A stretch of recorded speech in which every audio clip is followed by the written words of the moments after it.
So we got another video response to Schaef. Let's get in the silver world. Let's get all up in it. Let's go over Schaef's premise. Either this is a blow off top, or it's a conspiracy by the banks to suppress silver. How is this conspiracy done? By multiple banks orchestrating an attack by cutting off credit or a line of credit to these wholesalers so they couldn't buy, thereby affecting price. Understanding wholesalers buying this physical metal, getting it to the refiners, has less of an effect on the price than the price discovery that happens at the Chicago Board of Exchange. The futures market sets the price. Is there truth to it? The banks, multiple banks, cutting off lines of credit to wholesalers. Yes. And more importantly, cutting off or limiting lines of credit to refiners. Yes. Schaef, in your world, I believe you would understand counterparty risk. This area of the silver market where we're parabolic, 100 plus, say 110, I might need over 3 times as much capital to have the same level of inventory coming in. You're going to find hidden risk in a business model that might not be normal. You might have an inability to hedge normally. Financing normally might also be affected.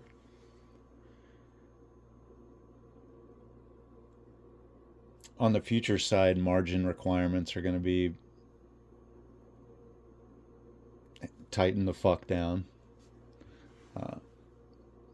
This is a business that I might be in this year. A friend of mine, we were both poker pros at the time, said we were going to hire a team and start a business to go around on a wholesale level to buy and sell, get it to the refiner. Of course, Las Vegas is formerly run by the mob, and buying gold and silver fits into the pawnbroker business license. So unless you're doing business outside of Clark County in the middle of nowhere, and trust me, they want to know, that's not recommended. In a more free territory for doing so, it's required some of my time to look at some of the refiners. The refiners are currently more important to what's happening than the wholesalers. And even the small coin shops and the wholesalers combined, in my opinion. Tail wagging the dog, put it that way. Some of the big refiners are not locking in prices as they formerly would because of the volatility. I'm sure that also makes sense to you. If the disconnection happens where the wholesalers are waiting to send $1, $2, $3 million of scrap to the refiner, and the business model now changes, or the old agreement that your model operates on with not stable prices, in precious metals, but not necessarily this crazy. So Johnson, Mathey, they will take your money Are there instances where things aren't the same? Are there some businesses that are going to go out due to this pressure testing? Fuck yeah. Is it going to be a ton of them? Not as it stands right now. I wouldn't think so. That's my humble guess. Uh, I'm not sure what your contacts said regarding the wholesalers. If it's the same interaction, the refiners deal with like gold and silver, like bullion banks, who are used to this model. Uh, J.P. Morgan, UBS, Scotiabank, people like that. HSBC, the Holy Silver Black College, the Holy Silver Black College Fund. Uh, there are delays in payments from these guys. So the refiners not getting the payments to the wholesalers in time, that disconnect is causing a great problem because the price went up insanely high. It was like ET going home. There was no choice but for there to be problems. Uh, Despite any valid reasoning for a price rise, even at this pace, certainly not healthy. One of the reasons is this is not a stock. This is not a valuation of your productivity as a business, as a fraction of it. It's an actual measurement of something we had to rip out of the ground. Process, clean, refine, and then go to re-refine later when we're selling everything. All these backlogs and the prices not being locked in, Schaef, you might not want to finance these people. And then they would say, Schaef is an evil banker, and this evil banker crashed the price of silver. It doesn't make any sense. Are there price manipulations? Certainly.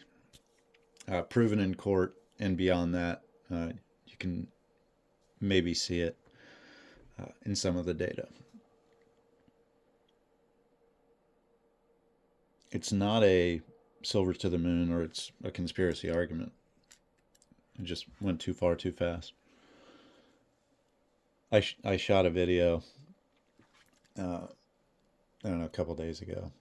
And in that video, it did contain stuff about the talking heads and the silver crowd and stuff like that.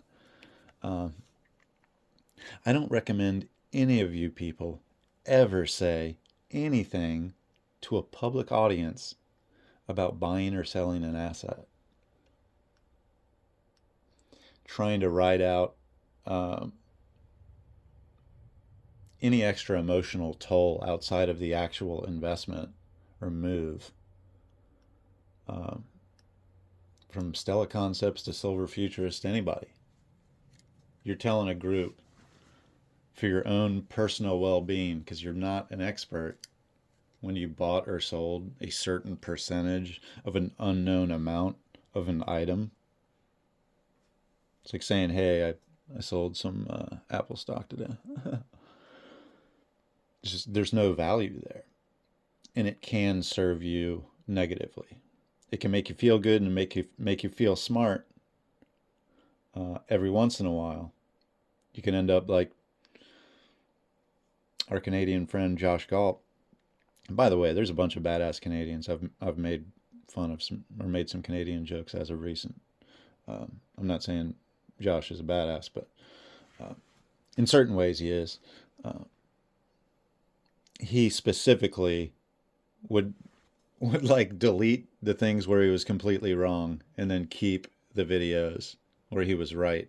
And then over the years they would just pop up every once in a while when he was even more right than usual. If it serves you emotionally, that's okay, but I think the risk is much worse in almost every situation. To tell anybody what we paid for anything when it's an investment before that's old news. Anyway, my thoughts. No expert here. Traded before. I've traded options, Forex, PSLV, SLV, physical. Like I said, I did brush noses with the business, and am likely going to be in the business sometime soon. So, important insight from one jackass. Savage out.